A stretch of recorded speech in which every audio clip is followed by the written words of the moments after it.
what happened to me is I compared that truth to whatever truth I had in the secular world.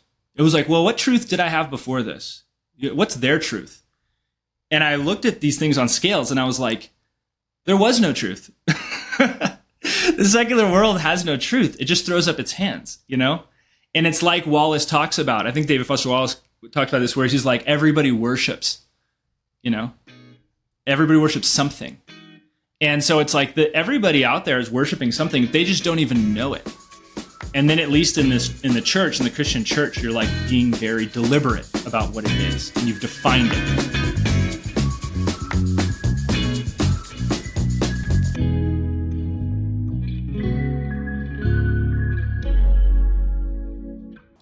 Welcome to another episode of Live with Bitcoin, where we delve into the human side of Bitcoin by chatting with one Bitcoiner at a time to discover their life stories, personal growth, and challenges through the lens of Bitcoin. I'm your host, Vivian Chang. Thanks for tuning in. Today, we have the honor to have Matt Harder join us. Matt Harder is the founder of the democratic innovation firm Civic Trust, which he started in 2019 to help cities, community organizations, and residents collaborate in new ways. In his career, he's helped cities distribute more than $80 million towards community projects.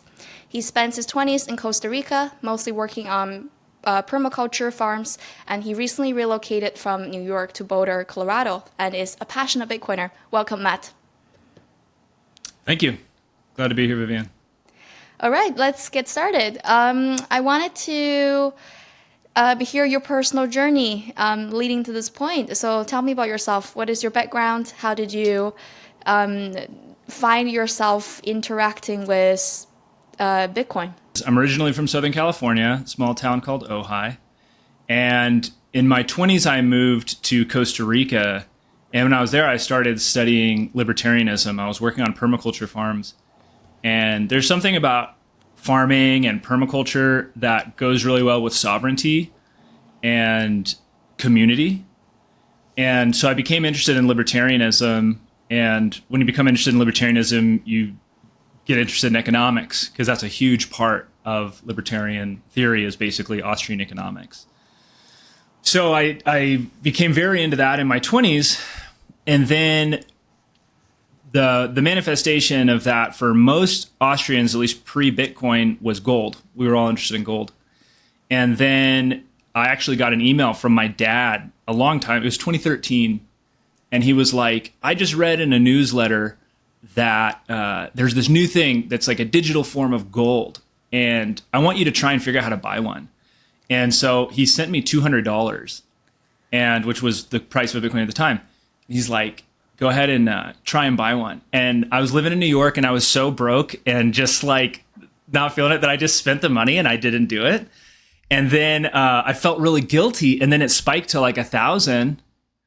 And then I was like, oh, I missed the boat. I screwed up. And then it crashed back down after Gox to like just over 200 again. And I was back where I started. And I was like, dude, I got so lucky. It's back. So then I had that time to think about it and get that guilt, that experience that most people have, that gap between learning about it and buying it. So then I was able to go in.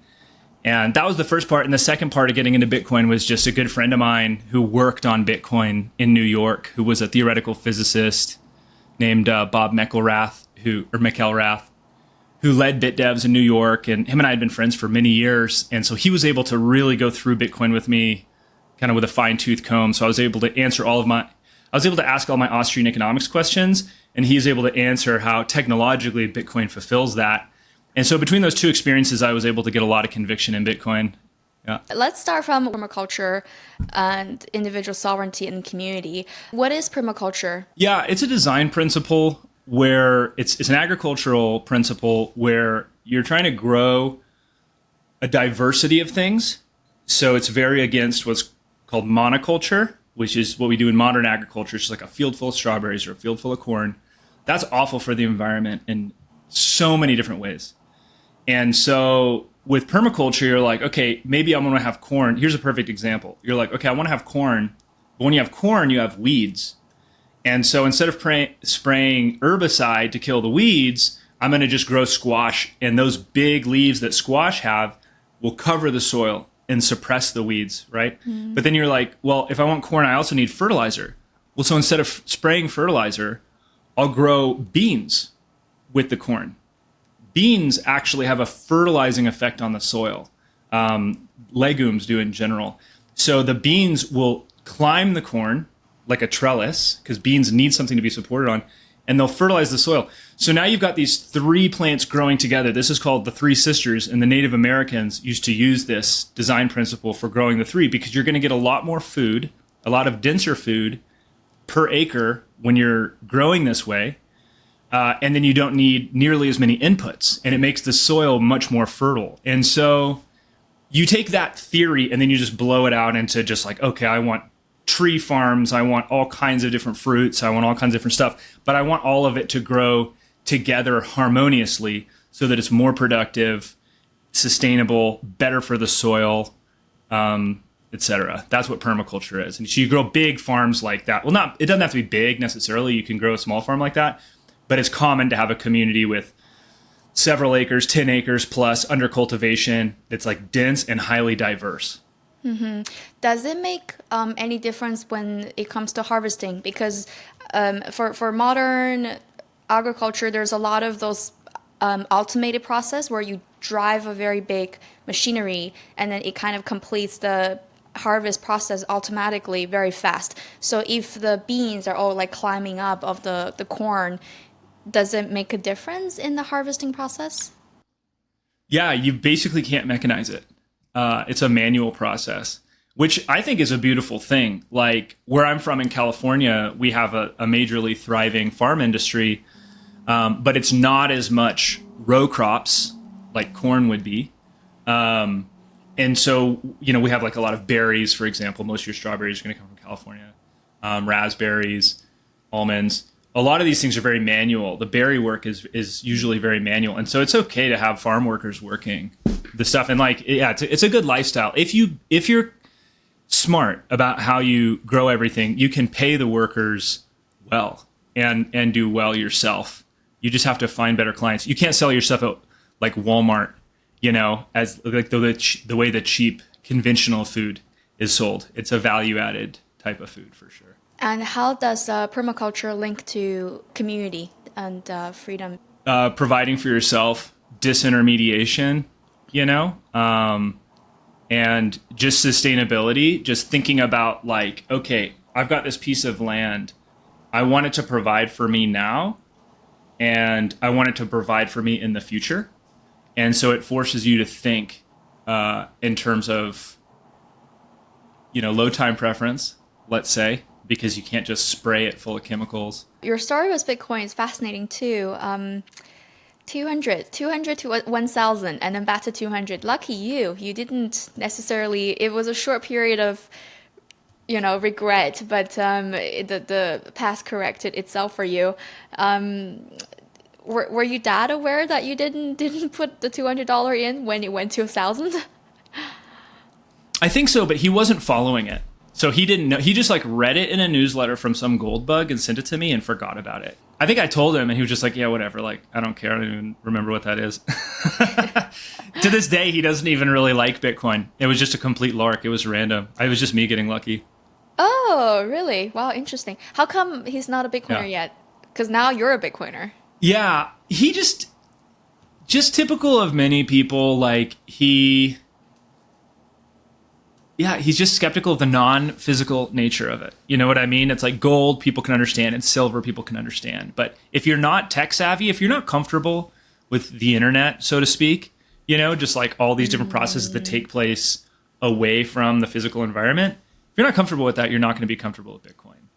I think. And he's not, so. Will you be trying to orange peel your parents, your dad? I've given up on my dad just because I know that he's a real estate guy, so he's very comfortable with his form of investing. I am orange pilling my mom, and that's good enough because they share the same bank account. So. Yeah, that's true. That's true. You only need to orange peel one parent to do the job. What made you make the decision to move to Costa Rica? Obviously, you were backpacking, but was there any specific reasons why you chose Costa Rica over other places? Yeah, it was just a life circumstance. In college, I had gone down there with my dad, and we wound up buying a piece of land, a piece of property down by Panama, through just random circumstances, connections, friends we had who were doing the same thing. So it's just kind of an investment. And then when I graduated college 2 years later, we had made all these friends through that transaction. And one of them was our attorney who lived in San Jose, Costa Rica.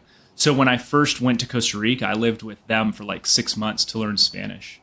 And so it was just post-college. What do I want to do? I want to, why don't I go learn Spanish in Costa Rica and stay with some friends? And that's how that got started. Right. And how long were you there? 5 years. Wow, that's a long time. I was there from 28 to 29. Yeah, I'd come back to the United States occasionally to save money, but I moved down there when I was 28 and moved back when I was 29. So the majority Like of 23 time, to 29, yeah. So the majority of time of those 5 years you were in Costa Rica, what were you doing? You could kind of split it in half. Like the first half, I was staying first in San Jose, which is the capital city. And then I got the travel bug and I started living on different farms and hostels and backpacking Nicaragua and all of Central America and learning Spanish. And then, like I said, I'd go back to the United States to save money for a couple months and then come back down and just live. And then the second half, what I did is I came up with this idea that that piece of land that I had referred to earlier that we purchased, I think it was around this time. I don't remember. But anyway, I think 2008 had happened. Yeah, 2008 had happened. Everything had crashed. Our neighbors who were our friends back in the States who had bought land next to us in Costa Rica, that project just like collapsed. Everybody was gone. Everybody just like had left Costa Rica. Like the 2008 crash in the United States was 10 times worse in southern Costa Rica because that was all just speculative land purchasing for boomers to retire. So bottom line is like our land, like any development plans we had were gone. They were out the window. And so the second half of my time in Costa Rica, I decided to go to that land to live in a small town in southern Costa Rica by Panama and to rehabilitate that land and start to develop it as an agricultural project or as a permacultural project. So I went down and spent 2.5 years, rented a little house in this town on a bay in southern Costa Rica, and just did a ton of manual ecological work to try and fix the environment on this farm and get it ready to be a place humans could spend some time, because it had been ecologically destroyed by being a cattle pasture for decades and just wrecked it. And there was like no biodiversity, no fertility. So I went down and spent 2.5 years doing that. Mm-hmm. So it seems like you were a little bit of off the grid in that period of time. Somewhat. Somewhat, yeah. And for Costa Rica, I guess 5 years, most of the time, if you're away from the States for 5 years, majority of the time, what are some of the distinctive differences you've noticed between Costa Rica and the United States? Well, those differences are changing really fast. So like 20 years ago, when I first started going to Costa Rica, it was another world. They were so far behind us. Like we were already on like Facebook and stuff and, or whatever. We were like heavily using the internet. Down in this town in southern Costa Rica where I was, which when you're talking about developing nations, the capital cities always have, that's San Jose, they'll always have like high technology and people who are sophisticated and global and whatever. But when you're in the countryside town like I was, it's totally different. So I don't want to speak about Costa Rica like too generally, but when you're in a small town in Costa Rica, they had like one computer cafe with 2 computers in it, and that was the only way to get internet, I believe. And even when I lived down there like 12 years ago, when I had my house there, all they had was dial-up internet 12 years ago. And they had a telephone monopoly that made it like impossible to have a smartphone. Like it was such a hassle. And now they're like technologically mostly caught up. I know that you recently just visited there just after the Bitcoin conference Miami. In today's context, how would you describe the general awareness and adoption of Bitcoin among the local population in Costa Rica? There's a few different ways to look at that. General adoption is probably not high. You have you have Bitcoin Jungle, which is in Uvita. That's where they had Costa Rica. So that's 2 hours north of where our place is. So you've got a strong Bitcoin core community, not core developers, but like a core of Bitcoin people. who are in southern Costa Rica and all around Costa Rica, but primarily in Bitcoin jungle. So it's definitely being used there, and you can go to markets where they accept Bitcoin and use Bitcoin. They're kind of trying to go off the El Salvador model, and it is working to a degree. And I'm actually going to go to a conference there, I think, in January. So I'm making friends with the Bitcoin jungle people. So there are people experimenting with it and taking it very seriously. And it's a good place for it in theory because their money, the cologne, inflates at like 13% a year. It's lost so much of its value. It loses half of its value every 5 years on average against the dollar, which is insane. You know, if you think about what it means to save in a currency that loses half of its value every 5 years, it's just sort of like basically you don't have a concept of saving at that point, right? And so they have a need for sound money that's greater than our need. But the issue, the hitch, is that like it's very hard to be low time preference when you live in a society where saving is barely even a concept. And so it's harder to orange pill people too, because Americans have like saving, like up until for a long time in America, being a saver was like a smart thing to do. And you could even save money in a bank account. And I know that that's gone away because of inflation. And now your money has to be in the stock market and you have to gamble with it. But at least historically, like saving money was like a smart, good thing to do.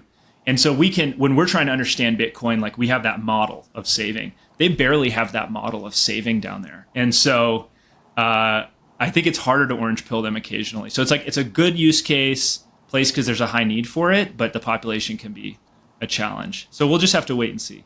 What do the rich people do? Where do they put their money? They save in the US dollar. So like somewhere between 40 and 60% of savings in Costa Rica are in the US dollar. So they have, if you're sophisticated, primarily urban people, you're going to be having a bank account with dual currency and you're going to save in the dollar. And to a very small extent, you may save in the euro. So they use the dollar. The dollar is heavily used and used as a savings vehicle. But common people don't have, the average person doesn't have a US dollar bank account. You have to be a little bit more sophisticated to do that. But it's certainly what people with money do. In the regulatory case as well, like have you noticed any government or regulatory attitude towards Bitcoin in Costa Rica? Yeah, that's a good question. I think that it's highly corrupt and highly inefficient, which is just average for Latin America, right? Like that's par for the course when you go south of the US border, right? And I'm not being judgmental. You can just look on a graph and be like, hey, what's their GDP? What, you know what I mean? Like they've got intelligent people. Costa Rica's literacy rate is very high. It's at least as high as the United States, I think. Their educational system is fantastic. They disbanded their army in the 50s to spend that extra money on healthcare and education. They have free, very high quality university. So it's like they don't lack an intelligent population, but their governmental system is still so corrupt that they're not able to leverage that into a good economy. So your question about like from a legislative level, would they do this? Would they, take on Bitcoin and take on this risk? I think it kind of depends on how people like Bukele do in El Salvador. If there's a chance for an entrepreneurial style politician to gain favor in Costa Rica, there's a chance that it will happen. I think the younger generation, like the gap in the United States between boomers and millennials there's a pretty decent gap in terms of like familiarity, comfort with technology, let's say. That gap in Costa Rica is like 5x. It's like the gap between the older and the younger is vast. And so in time, in say 15 or 20 years, when this younger generation that's just as technologically savvy as we are is fully in the leadership position, and maybe there were positive outcomes in different countries, anything could happen. Because like I said, they're very smart, enterprising people. But I think it'll take a while because the current generation is like really conservative and they're very like accepting of just corrupt politicians. They just don't, I don't know. We'll have to see. I've met so many Bitcoiners in the States and Canada and Europe. They're all looking to relocate at some point because they just see the decline of the legacy countries and they want to move to somewhere a bit more hopeful. So on that note, would you recommend somewhere like Costa Rica, for example? I think it depends. So what I'd say what's against Costa Rica is it's expensive. And so it's not like Mexico where you're going to go to like Mexico City or some really cool other city in Mexico and just be like, wow, the quality of the food is so good, but it's like a quarter of what I'm used to paying or whatever. But it's, the community there is amazing. There's just like so many cool enclaves of very great creative expats all along the West Coast and to some degree on the East Coast, and in some exceptions in the mountains as well. Mostly it's on the West Coast. And so if you can afford it, like if you're comfortable paying somewhere in the realm of US prices, then it's pretty great because people are down there living good lives and the community, like I said, is fantastic. But people are usually, they get sticker shock because they go down there and the food is like the same and the houses can be similar. So yeah, that's the challenge. What makes Costa Rica so expensive? I think the amount of capital that flows into it, there's like 500,000 expats or something that live there. Something like an eighth of the total population is expats. So they're bringing those dollars in. Costa Rica has really good property rights historically. If you're trying to leave the United States and go somewhere south, one of the calculations you have to make is like, how safe is your property going to be? And in Costa Rica, historically, your property's going to be very safe. They have a good rule of law. It's relatively safe in terms of like crime. So if you compare it against the rest of Central America, you know, when we got our farm in southern Costa Rica, I had another friend in Nicaragua get another farm that was amazing on this island in Lake Nicaragua, which is like this super beautiful place. There's this amazing island with like 2 volcanoes on it called Ometepe, and he got this beautiful farm for like a fifth of what I paid. And I was like, he was smart. He got such a good deal. And then a couple years later, there was a coup, and he had to flee the country. And he's sending Facebook updates from Norway, like, I can't go back to my farm. And I'm like, oh, that's why you paid a fifth. You know what I mean? So that's why people pay more, and to some extent, that's why they pay more. There's other things. They have good health care. It's included in residency. So that's another big thing. There's several reasons. But isn't that suck for the locals? Like, how much do they make? Do they make, is their income level on par with the US standard? Oh, it's not even close. It's not even in the same, like, you know, it's not in the same league whatsoever. Real estate. So I'd say only like 10% of towns or something. I'm pulling that number out of the air, but like a small amount of towns in Costa Rica have like a gringo. Gringo isn't a dirty word in Costa Rica, by the way. It's like, some people think that it's like a racist term, but there it just means like white person. So whatever. So that I use that term I'm talking about. So like if you have the communities along the West Coast that have like a lot of gringos in them, those real estate prices are super high, and they're going to have a lot of expensive food that's facilitating the gringos. The vast majority of the country is in the interior in the mountains, and those prices are way cheaper. You could still get a house there for probably like $20,000, and Yeah. the food is still pretty expensive compared to what we'd want, but you could get plenty of food for $5, $7 to go have lunch, which is a little expensive for Latin America, but those are not places that gringos necessarily want to live, because if you live, a lot of times they want like community or whatever. They want to be around their own comforts. So they pay these high prices to be in towns where, you know, they have amazing comforts. But locals, yeah, there's plenty of places where the prices haven't gone crazy. I remember the first time we got connected and we're like, we should record these conversations. So I'm finally bringing you back for a recorded episode to talk about this. It's a big topic, so let's try our best. You grew up as a Christian. Are you still Christian? I didn't grow up as a Christian. Oh, but I am still interesting. Oh, okay. So tell me about it. What happened? I forget what you call this. In Christian terms, this is your testimony. So I'm not going to give you my full Christian testimony, because that would just take a long time and it's probably deep and boring. But I became a Christian in New York City when I was living there. My cousin brought me to a church. And at first I thought it was ridiculous, because I thought the idea of a bunch of people who thought that they had the truth of the universe in a book was just silly. It's easy to laugh at. And so I was like, whatever. But my cousin offered me dinner if I went to church with him. And I was kind of new to New York and didn't have friends. And I was definitely down for dinner. So I went to church a couple times, and the level of the conversation that was happening at that church and the value of the philosophy, I was looking at it as a philosophical thing because that's something I could understand, was very high to me. And I was like, whoa, like, I don't believe most of this other weird, mumbo jumbo, but these conversations are pretty cool. I got hooked in a really interesting way in that I thought churches were going to be boring, like stuffy, full of like square people, boring kind of like topics of conversation. And so I went in and I was in it wasn't Tribeca. It was anyway, I was in a really nice neighborhood at Chelsea, okay, in Manhattan, which is like a very nice neighborhood. And that's where this church was.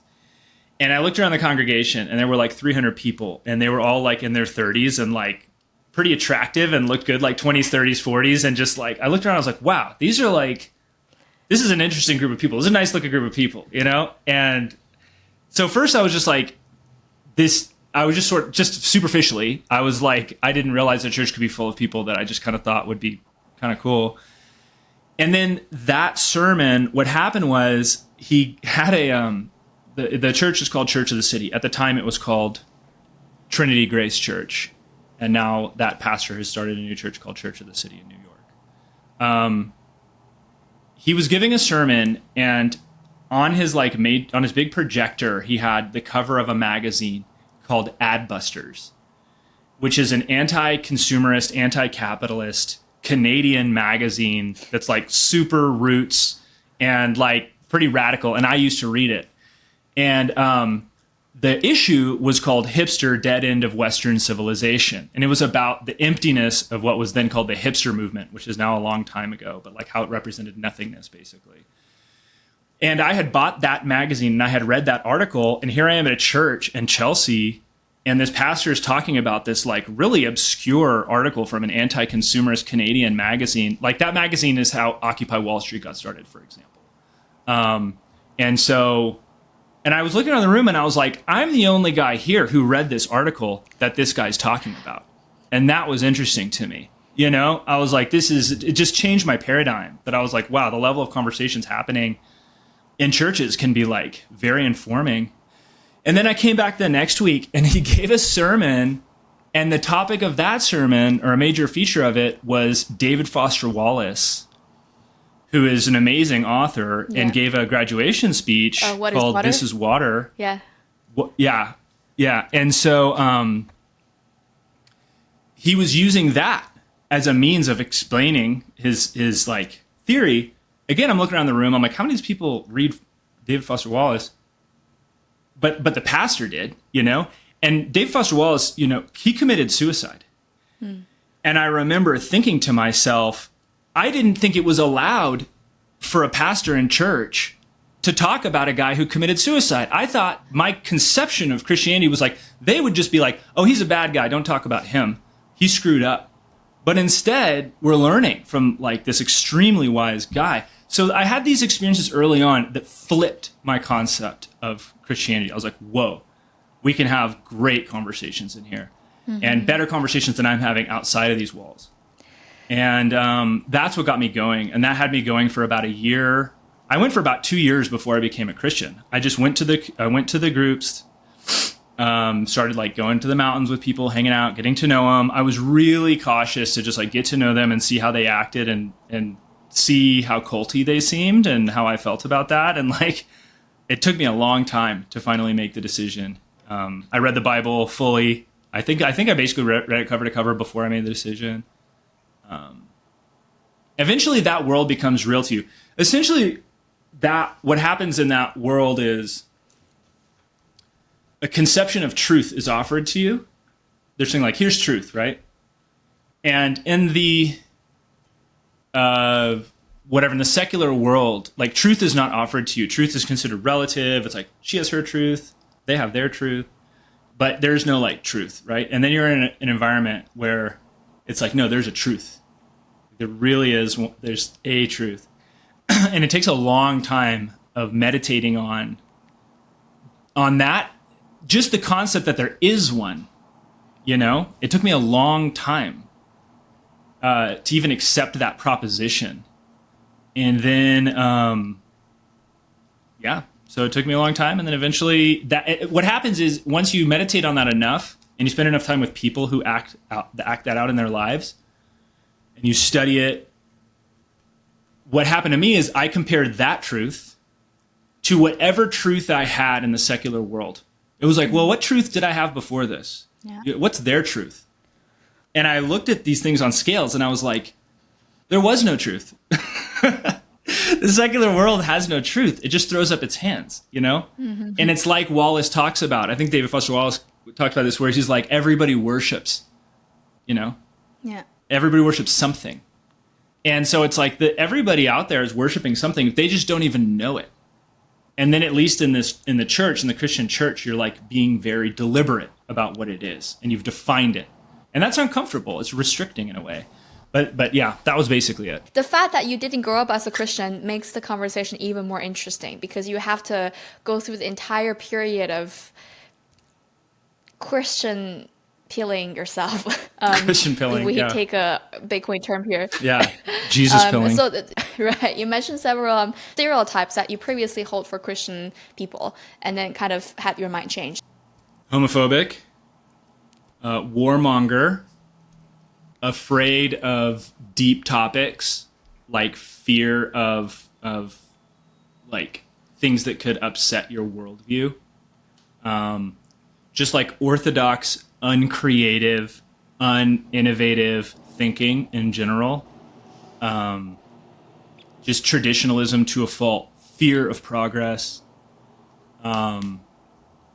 Outsourcing your critical thinking, Not being willing to think critically, just accepting. Like those were all the conceptions I had. Those are really negative. What were some of the exposures that you had that formed these stereotype for a Christian for you? In California, where I'm from, in like coastal Southern California, I'm from like 15 minutes from the coast, so it feels pretty, we're close to the coastal culture. There's just a lot of disdain for Christianity on the one hand. I mean, there's plenty of Christians too, but the average person, it's just kind of like, it's so blissed out there. People are just kind of like, why take on these kind of like dumb, strict rules in your life? Like, how do they know what's real and what's not? You just don't have a need for it down, there in many cases. And hang on, there's one other thing. So you asked like, what formed it? Yeah, there was that. There was just a general negativity of it. God, I was going to say something else. I think I always saw that Christians could do interesting things if they came together to do them. Like there were always like Christian environmental organizations, or like that soap brand Doc Bronner's that has scripture all over the bottles. I don't know if you've seen that, but that's like big in California. It's big everywhere, I think. And I'd be like, whoa, Christians can do like interesting stuff. So they weren't all square to me. Oh, this is what I was going to say. But right around that time, we invaded Iraq. And we invaded Iraq like 2 years after I graduated high school. And that was like heavily backed by evangelicals. And they backed George W. Bush. And when I was 18 or so when he got elected. And my thinking was just like, you can't possibly, this is going to sound judgmental, but it's also something I think is fairly true. I think you can't be dumber than this guy. Like George W. Bush was an awful president. Awful president. Awful. And his cabinet was awful. And, the neoconservatives and those wars, now 20 years later, we can look back and say, yeah, that was definitely a disaster. Like then I knew it was a disaster before we went in. I knew it was a disaster as soon as we went in. The whole time I knew it was a disaster. Now it's been 20 years and we've spent like $8 trillion or whatever it's been. Two of these countries are in shambles. Now we know it's a disaster. Evangelicals backed that move. And so when you ask about like why I had a negative impression of Christians and, growing up, that was a huge one. I was like, backing a war? There's no way. At that time, my thinking, there's no way they're right. There's no way Christianity can even be right, because how can you have tens of millions of them be in favor of invading another nation and just laying waste to it for no reason. You know, like I took that pretty seriously, and that really screwed up my vision of Christians for, a decade. So now that you are a Christian, do you get where they're coming from with this choice? Where you're just agreeing to disagreement? No, I think they screwed up. Yeah, I think they screwed up. What I think is like, I have, let's see, I want to be careful here. I want to have forgiveness for all the Christians who made the wrong choice back then or whatever. I don't hold hostility towards Christians who made the wrong call at that time. There's no point in having that hostility, and I don't feel that hostility in my heart. But I still feel like it was definitely a wrong decision. And I think that what happened was, in history, you can study this, but like alliances were made between the Republican Party and the Evangelical Church, and politics and state should not mix.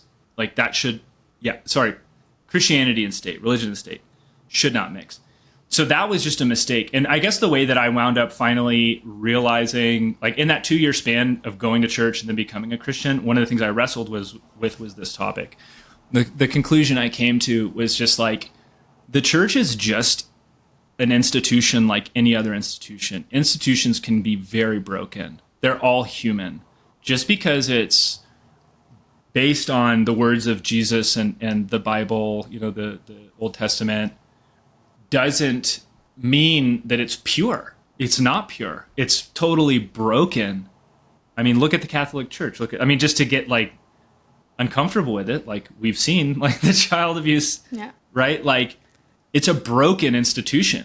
But what I realized is but this is earth. Every institution's broken. It doesn't make the teachings of the Bible incorrect, right?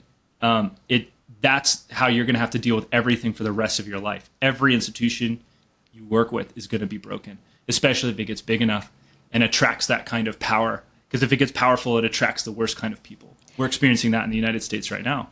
You spent quite a long time to contemplate on this idea and the whole set of philosophy. So between what made you make the final call of saying, "Oh, I'm a Christian. I've made up my mind"? And so for me, what resonated with me was, I guess just to be honest with you, what it was the brief story is, my church basically said, "Hey, we're going to do a baptism class and we're going to teach everybody what it means to be baptized." And I was like, okay, I was always curious about that. I had been going for 2 years and certain people were nudging me dude, why don't you just finally become a Christian? And I was like, nah, I just wasn't in any rush for it. But then this class came up and I was like, I'll go to the class though, just to learn. And I go to the class and our associate pastor, whatever, one of our pastors, Susie, drops a pamphlet on the table and is like, "You guys are all going to get baptized in 2 weeks, and here's all that you need to know." And I was like, haha, yeah, right. I'm not here to be baptized, but I'm here to learn what that's about. And so, I took the pamphlet and all that. And just by sheer coincidence, I had a meeting, a coffee meeting with the pastor, John Tyson, in between the date of that class and the date of the baptisms for the church. Him and I had been trying to have coffee for a month or 6 weeks, and we just kept pushing it, and then it finally wound up settling right between these two events. So I go to have coffee with him, and we're catching up. It's just kind of that's what we used to do back then. And I remember that I was thinking about this, so I just go, "Hey man, there's a baptism thing going on. I'm kind of thinking about it." We talked about it a little while, and one of the main points he made to me is he was like, a Christian man has to be comfortable being countercultural, going away from the mainstream culture. And that's hard for a lot of people, especially in New York City, And he said a lot of things, but that's one of the things that really stuck with me. And I went home and I prayed on that really hard. And I was just because that's what I realized. I was afraid of what it would mean to other people to not be the kind of social chameleon that we all want to be, especially in New York, where there's super high pressure to have the right opinions. Mm-hmm. And so, I realized I'm going to, this would have to be a countercultural move. And when I realized that was a major obstacle for me, and I prayed through that. And then, like I said, in addition, it was this weighing of realities. I was like, there's the reality of the church that I've been living in for the last 2 years, and the reality of the truth that they claim versus what? That's the thing, versus what? Because some people would say, like, versus the fact that, like, I don't know. That's where the average person lays. They just go, I don't know. So it's like, these people have a truth. I've been experiencing it. And then there's, I don't know. You know? And so I'm weighing these two things out. It's not like there's two narratives. It's not like you can say, you know, a lot of people would say, like, basically, like, politics manifests as people's religion, or even Bitcoin manifests as people's religion, which we'll talk about. Like, they have these other major priorities. But I looked at it and I was like, there's nothing on the other side of the scale. Like, there's this one version of truth that makes sense to me, and there's really, like, nothing else over here. So it just at that time, you know, in that moment, I was just like, this makes enough sense to me to take the step. Does that make sense? Yeah, I think so. Let's talk about truth then, because I agree that we live in a world where objective truth is just non-existent. And I'm like, the way I think different people approach this very argument in different, like, if you think it's true, then I believe that people kind of approach this argument with different approaches, different ways. So myself, I've accepted the fact that there's no objective truth, and I'm just going to be aware all the time that objectivity is a myth. And so I'm dealing with everything in a very subjective level, in the sense that I construct my own reality, and everything happens to me. I choose my way, how I look at it. That makes me feel less crazy about this world. Gives me a little bit more serenity, gives me a little bit more peace, gives me a little bit more joy and comfort. Like, I choose to basically make these up for myself. And of course, this has the good and bad things that come with it. And it seems like on your end, you're trying to find a set of truths that you believe. So I wanted to ask you, do you think at this point, do you think this is the truth, or you think this is the set of truths that you choose to believe? That's a really good question. What I mean is, like I can say that the Christian truth is truth, right? And, like, what Jesus said is true. I can say that, but I don't feel that in saying that, I'm saying anything about, like, Shinto Buddhism in Japan and what they choose to believe in their truth. And a lot of Christians might not like that, because they're very strong on exclusivity. They're like, there's this, you know, scripture like, I am the way, the truth, and the life, and, you know, no one gets to the Father but through me, or something like that, right? That Jesus says. And people take this scripture as, like, you know, everybody else is a heathen, basically. Like, that's how they interpret that.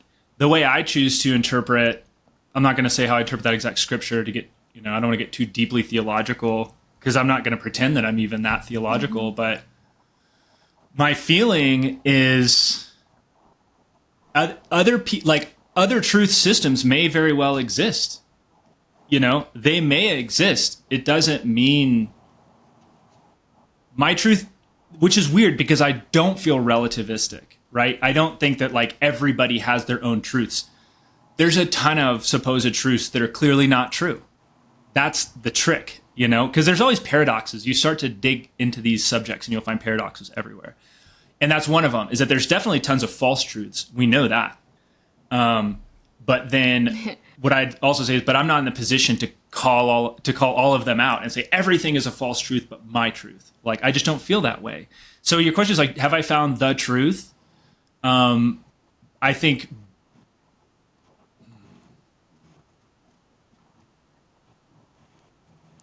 that within the Christian system, the truth can be found. I think the truth can be found within the wisdom tradition and the tradition of the Christian system. I think the truth is in there somewhere. Doesn't mean that everybody finds it, but I think that it's in there. Am I saying that it's the only place?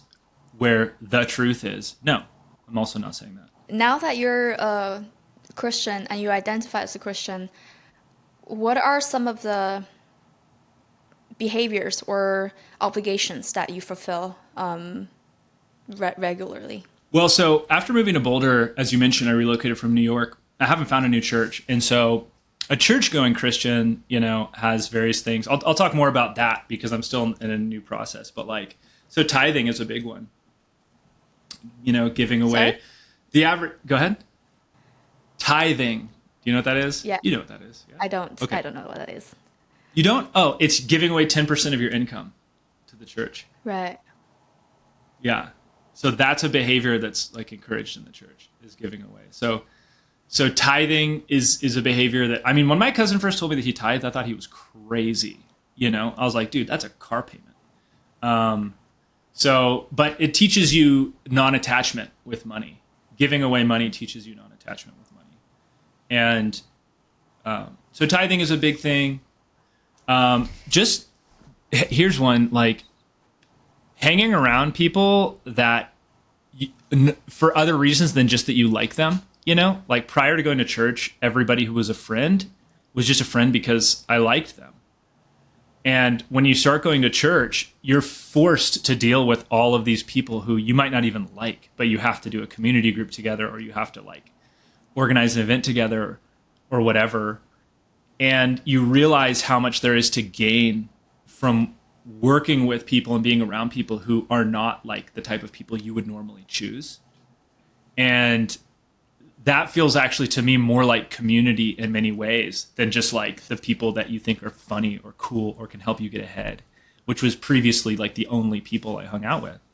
And so that reframing of community, just doing things for something bigger than yourself, which I think is part of as part of American history, what was referred to as the civic religion of America was people getting together to do things, but they would do them in their local communities. The church has a lot of that. So those are two things that I think stand out quite a bit. Just from what you just said, it gives me a very contradicting feeling about Bitcoin and Christianity, because I definitely see some similarities, but I also see things that are very, very, very much contradicting. So before we move further into this discussion, fundamentally, many people compares Bitcoin with religion. Do you think, from your perspective as a Christian, what are your thoughts on the argument that Bitcoin is religion? Would you agree?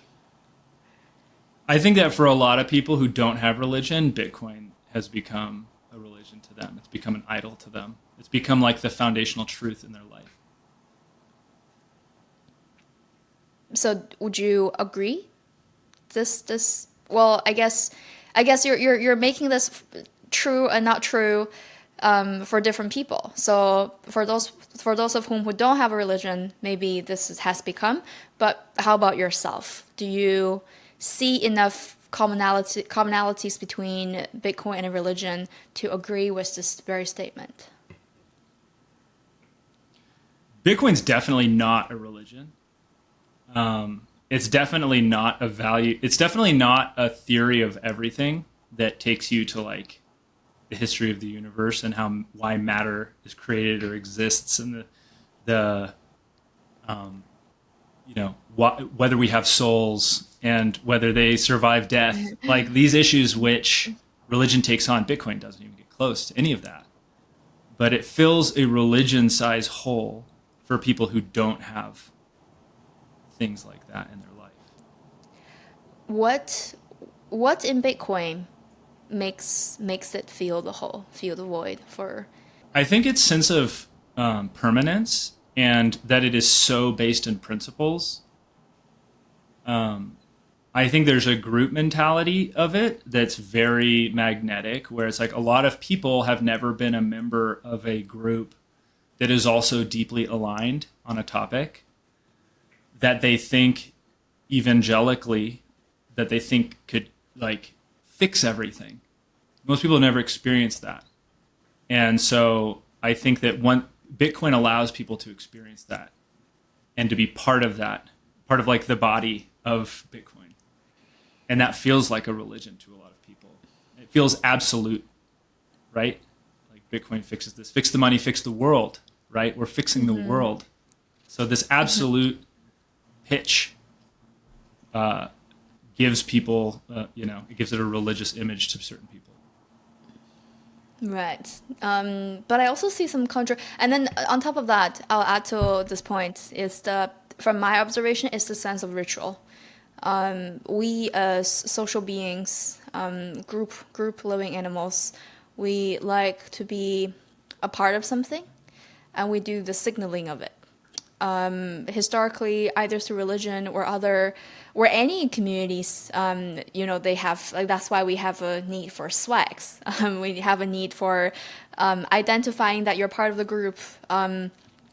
We see on Bitcoin Twitter the laser eyes that you're instantly sending out and signaling that you're part of the tribe by adapting certain type of rituals. You've been to Bitcoin conferences, you know what it's like.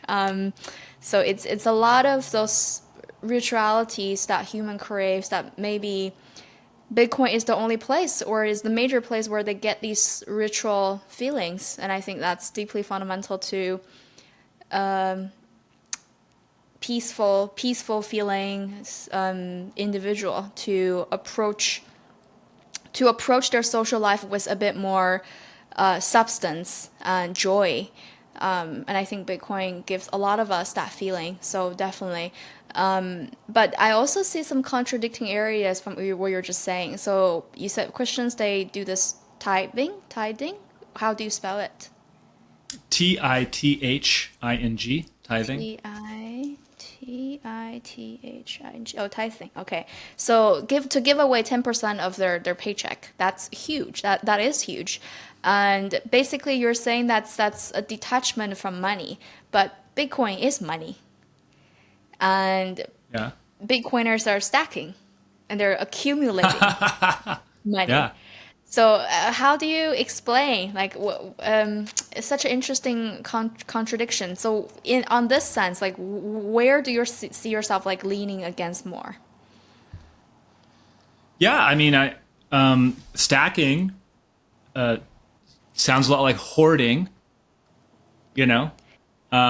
which is cousins with greed conceptually, which is not a good thing. So but I don't think it's bad categorically. Like, I think stack sats, like Odell's thinks, stay humble, stack sats. I think that's good. I think that's good to stack. And DCA or whatever your method is, like, I think it's good. I think it's good to have a stack. I think it's good to do it, but that doesn't mean don't use it. I do think that within the Bitcoin community, there's a little too much hoarding. I do think that. I think people are so ready for this thing to, like, blow up. They're so ready for hyper Bitcoinization that they're like, okay, if I spend money now, it could be worth 100x this in 10 years. So I don't want to spend it now. And that creates a kind of feeling of scarcity already. And I think that does exist too much in the Bitcoin community. And I think I'll be real controversial, but, like, if you look over at the ETH community, like, they don't have that problem. And I don't love ETH at all, and I don't have, that's not money to me. And maybe that's why they do it, because it's not money. Some of them think it is, but it's not. But I will say that there's generosity in that community where it's like they're way into crowdfunding. And it's like, that's a lot smaller in the Bitcoin community. Certainly it exists. There's tons of super generous Bitcoiners. But it's not as culturally imprinted in Bitcoin to be like, hey, we give our Bitcoin away to this stuff. Like, we stack and then we give some away. That's not like a big thing in the community. Would be beneficial. I'm sure there are subcultures doing it that I'm not as aware of, but I'd like to know more about that and see more of it happening. I do see this slightly as a problem because we only live once, and this is my realization until, like, of course you know this phrase, like, you only live once, right? And just, like, this catchphrase, YOLO, that like everybody says in college and beyond, and of course you know this, but I really only contemplate this until quite recently as a Bitcoiner, in the sense of Bitcoiner, because we all stack sats, we all huddle, and there's a trade-off between how much your Bitcoin can worth potentially in the future in X amount of time versus the experience I can create for myself using the money I have today. And you will only like as while it's very, very sweet to get 100x, 10x, 20x, 1000x on your asset in Bitcoin, your time is equally valuable, if not more valuable. And I actually do want to encourage more Bitcoiners to make the choice to be a bit more conscious about the purchasing decisions that they make today, because your kids only grow up once and you only have one lifetime that you can remember, or where you can remember, and ultimately, just like we work to live better, we stack sats to live better. And if we're not living better, if we're not in a good physical and mental state and depressed all the time, the stats you're stacking almost become irrelevant, because it's not serving your life's purpose. It's not helping you to utilize your time in a productive and fulfilling way. People assume that once you found Bitcoin, you found the truth. You found a world of enlightenment, and you'll be happy and free. I don't agree with that, and I think this is a naive thing to say. Just like you think that one single thing will solve all of your life problems, like marriage or having kids or a career or X amount of money in my bank account. Like, nothing is going to magically solve all of the problems you have. And even though Bitcoin may offers a potential path leading to freedom and happiness, it is still up to every one of us to walk that path ourselves, to figuring out everything else to get there. It's not a given. It's not a guaranteed thing. And it's really devastating to see so many Bitcoiners are not happy. They're Bitcoin rich. They're whole coiners, perhaps. But there are a lot more things they can do to become the better version of themselves with the help of Bitcoin. I think the priority level of Bitcoin is very high, and that's a really great thing, because that helps pushing the change that we're all hoping to see in this world. But I definitely see the need of Bitcoiners take care of themselves better. And I see this trend on Twitter with all the quit seed oil and, carnivore and build your mind and have a healthy gut. Like, I definitely see this trend catching up more so than the past in the past couple of years. So I think kudos to Bitcoiners. They've figured out that the physical and mental health are equally important thing of stacking sats, and they're taking actions of it. So it's really great to see. Yeah, I completely agree. Yeah, it was, speaking of like using your sats, right? Like Peter McCormack had American Hodl on a couple days ago, and they were talking about that. And Peter was talking about, like, what if Bitcoin goes way up, I forget if they were saying, let's just say 10x's or something, or 20x's from here. He's like, you get all this money. Peter was like, I'd want to give it back to my community to some degree, like build some stuff or use that for community development. And Hodl was saying, I'm saving for like generational wealth. He's like, I want to give this to my kids, and so Hodl was talking about giving it away, but giving it away to like his progeny, the next generation. And like, yeah, I'm skeptical of these people who are like all obsessed with creating generational wealth with their Bitcoin, because it's like, sure, like, I'm not going to criticize Hodl's perspective there. I'm sure that there's a lot of good to be done with that. But if that's at the cost of using it at all, like you said, if that's at the cost of like using it where it could be benefiting your mental health, your physical health, or even your community, like, there's a chance that in the Bitcoin community, we're not spending enough Bitcoin. And I know that I agree with the HODL culture. For me, HODL is like really big, especially with downturns, right? It's about like, don't freak out, HODL. Like, to me, it's the rallying cry of when you have a major downturn. It's like, you hold on, you don't let go. And I think that's good.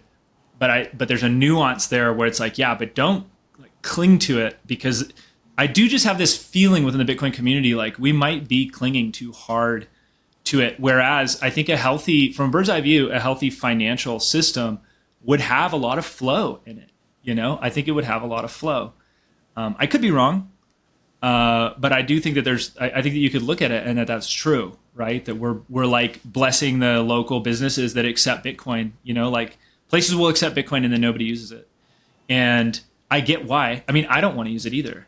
But then sometimes I criticize myself. I'm like, but maybe you should be. Maybe we should be using these rails and giving it away. If I'm stacking on one side and then I'm spending on the other, like that should be okay. There should be a way where I can do that and still reinforce the rails and use them. I'm sure there's something to do with the bear markets because, like myself included, have been like buying all the way down, and that's part of the reason why people are not spending enough. And I saw a Twitter poll earlier today, and it's asking people how how do they deal with their Bitcoin? Do they hodl or do they spend and replace? And the majority, it's not that much of a big difference. I think it's like 12% difference, but from the time that I voted, majority of them are hodling. So there's definitely, I think there's definitely a pain associated with spending your Bitcoin in a bear market, and I think this will pick up once more places start to accept Bitcoin, and once we enter kind of come out this bear market, and once people are getting used to Bitcoin standard, because right now we're still on the dollar standard, or on the fiat standard, most places, and spending Bitcoin in your daily purchases still seems somewhat unrealistic. I do think over time this will change. But yeah, like giving back to communities, form a strong connection with people around you, whether you like them or not. It's a valuable thing to do, and that definitely contributes to someone feeling purposeful in their own life. And the sense of community, more so than ever, will provide a very positive impact on individual level and on community levels for sure. Being with Christian people made you rethink the definition of community. I think that's interesting because if you ask me, a community is a group of people that share very similar values and ideally like each other, and rightfully so that we hang out with people that we get along with most of the time. Don't you think the fact that they're Christian and that they hold a very similar set of value with you, are kind of knowledgeable in this area where you hold great interest about, can make you instantly get along? Just like when you meet Bitcoiners, it's like you get to each other's facts and likes very much, and more often than not, you're gonna get along with them. Like, do you see a similarity there? Or do you see there's some difference? Yeah, I think you make a really good comparison between Bitcoiners and Christians, where it's like if you're hanging out with another Christian, you can generally figure out where their morals lie, and that gives you a lot of comfort and familiarity quickly. And that's not true all the time, because there's a lot of Christians who don't fulfill that for me, like for whatever reason we're not on the same page. But Christianity is like symbolically we're probably in line. And with Bitcoiners, that's usually the case, right? But not always, right? There's some Bitcoiners who I'm sure you would meet at the conference, just be kind of like, yikes, like, I meet Bitcoiners that are like that sometimes, but more often than not, I really love the connection of Bitcoin with most people. And the conference, as you mentioned, that we met at, is like amazing because it's around all those people. So yeah, I do think it's like an auto connection, builds trust very quickly. It doesn't guarantee it, but it's a huge common denominator to have. So you think in that regard, Christianity and Bitcoin's similar? It's similar in that you're gonna have something in common that you take really seriously.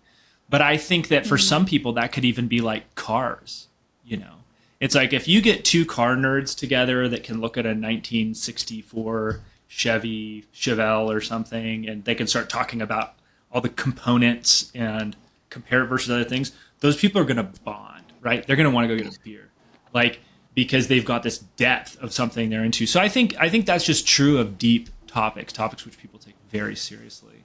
And I'd say, and Bitcoin is one of those topics where people just take it really seriously. It seems like the being religious these days are a thing that's not cool. So, but there are many values that come from all these religions that can be beneficial on a personal level and on a societal level. So do you think there are some key Christian values that you see the societies lacking nowadays for the world to be a better place? Or in other words, what Christian values should we adopt, or at least consider to adopt in order to live a more fulfilled life as individuals? Yeah, that's a huge question. And I'm not sure. I feel like that question is too big for me to answer, but I'll throw a couple things on the table at least. I think if you just look at how Jesus conducted himself, people can learn an immense amount from just reading about that, because I think that he conducted himself in like a great way. So to do that, you crack open a Bible for those who are like uninitiated, and you go to what's called the New Testament, which is the second part. The Bible's in two parts, the Old Testament and the New Testament. You flip open the New Testament, and the first 4 books are different versions of the life of Jesus. And they're really short. They're like 20, 30 pages a piece or something like that. So you can get through one in like an evening if you get into it or whatever, or go through all 4 books in like a week or something. And so as far as like the lessons to take away, like if you look at how he oriented himself with life, it's like, okay, he oriented himself to God, the Father, primarily. So like the key source of truth, which was his Father, which was, God, was like the most important thing to him. So he spent a lot of time praying and being in alignment with God. So he only did what he saw the Father doing, right? And so he had great conviction and was super aligned with the truth from the beginning. Like that's how he lived, right? And then if you look at how he dealt with conflict, because we have a culture right now that has a very unhealthy amount of conflict, he didn't accuse just like other regular people of not being religious enough, or, he didn't make enemies of average people. The people who he was mad at were the elites, the religious elites, who he called hypocrites. And he was that's the number one insult Jesus uses all over is hypocrite. Because he's looking at these religious elites that claim they know a good way to live. And instead what they're doing is just making it harder on everybody. And they've lost the source. The elites themselves have lost the source. They've lost the connection. And Jesus just goes after them. And so every time he's in a fight with them. And every time he's talking to an average person, he's just like, he's blessing them, and he's just looking at people's humility. And he doesn't care about politics. Really, there's like a few exceptions where cultural differences will pop up.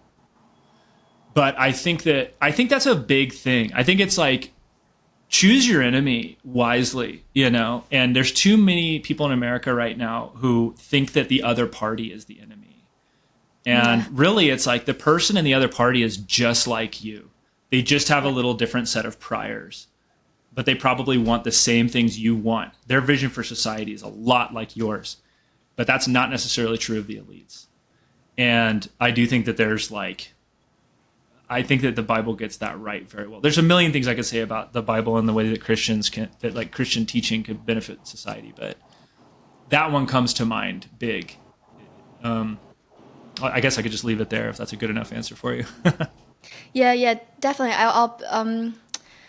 I'm not Christian, but I'll add on to that point, because this is something that I've noticed as well in today's world, is that people care about the differences too much. And I think people's eyes are fixed on how these people are theoretically different from I am, but fundamentally, not much. And if you think about, like, there's a huge gender issue. We're getting into something very controversial here. There's there's so much conflict between political parties and countries. I think it's quite dumb, to be honest. And the way I see it is that we are more alike than we realize. And fundamentally, before we are associated with any country, before we are associated with any political party, race, or gender, fundamentally we're humans.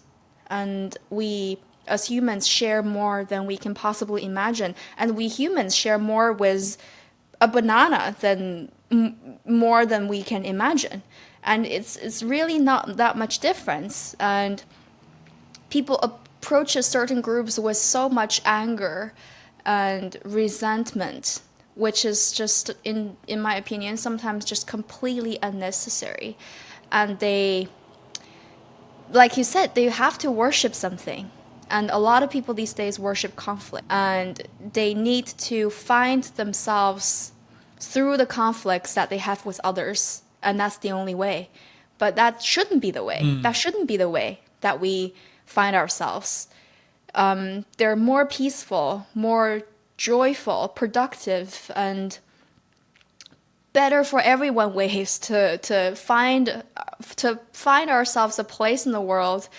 And I think this is what, in a way, Bitcoin does for us as well, is to find ourselves through a set of values, a set of tools that can truly free us from conflicts, not closer to it. We'll move on. So next, I want to talk about the Civic Trust. This is your company. Could you explain to our listeners of what Civic Trust is and how it promotes local community decision making through participatory budgeting? Participatory budgeting. What motivated you to start this organization? Yeah, participatory budgeting is way too many syllables, so we call it PB, and I will be calling it PB today.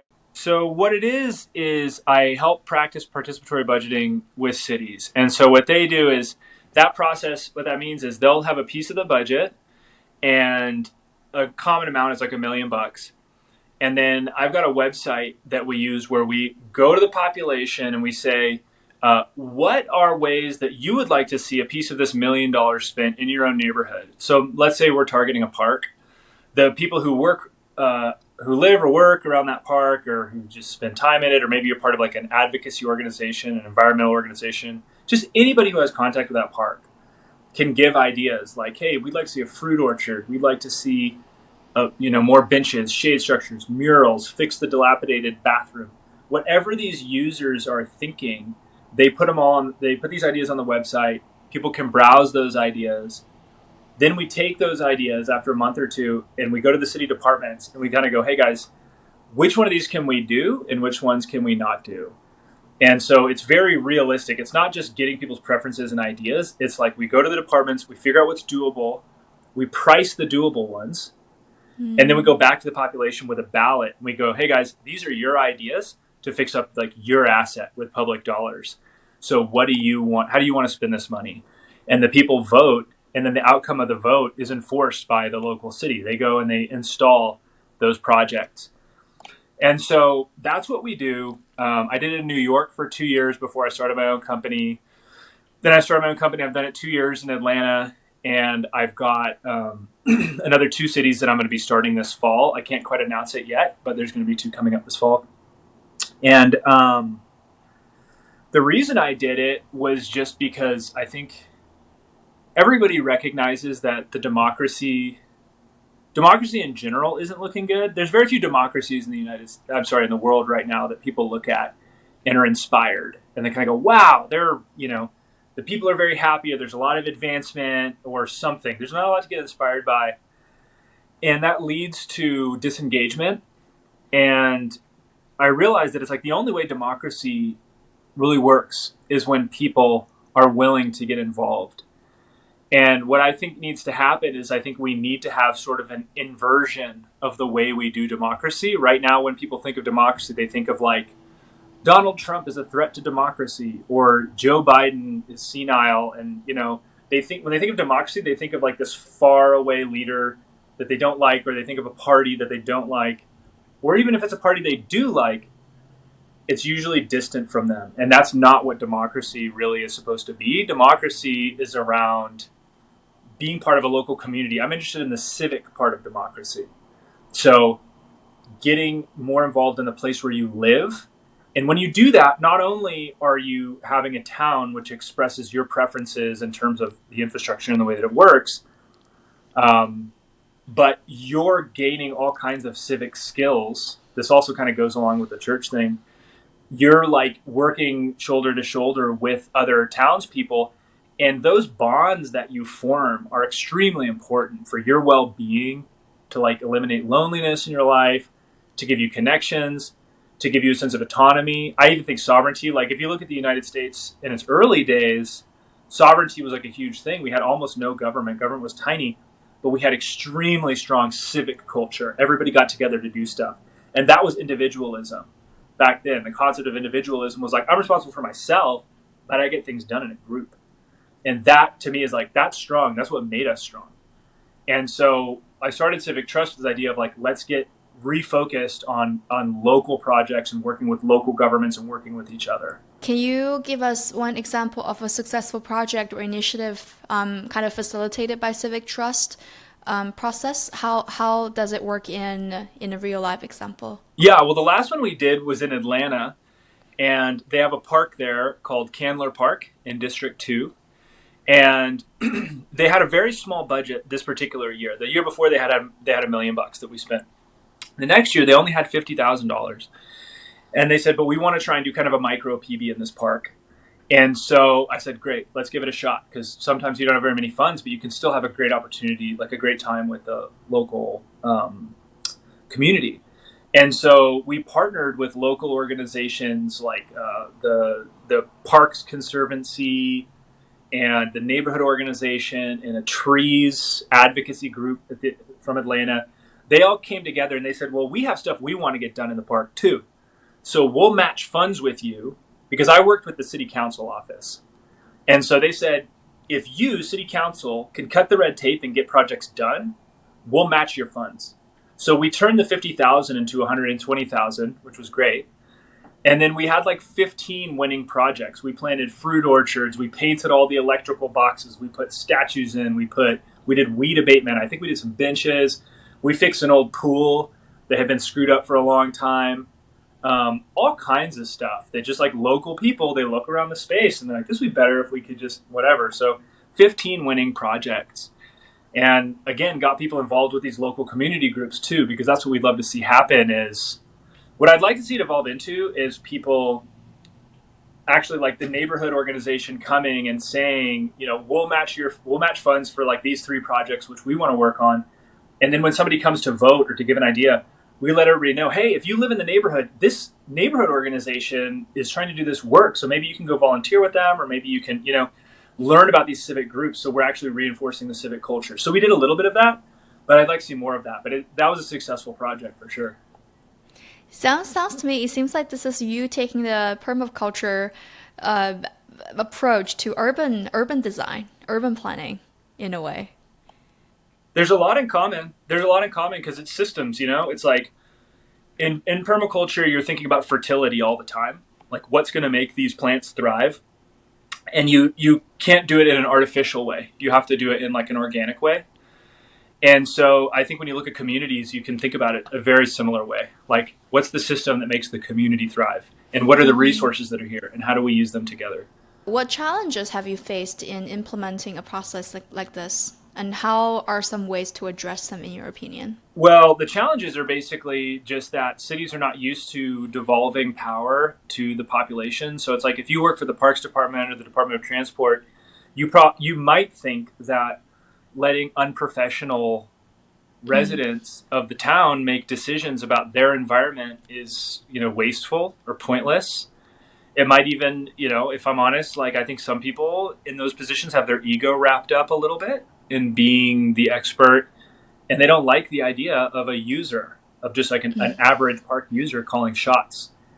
I think good leaders, and like good leaders, this would be like a council member or a mayor or a city manager, whoever convenes the project, they want to be collaborative with their population. They don't want to call the shots on their population. They want to know what the population wants and work with them.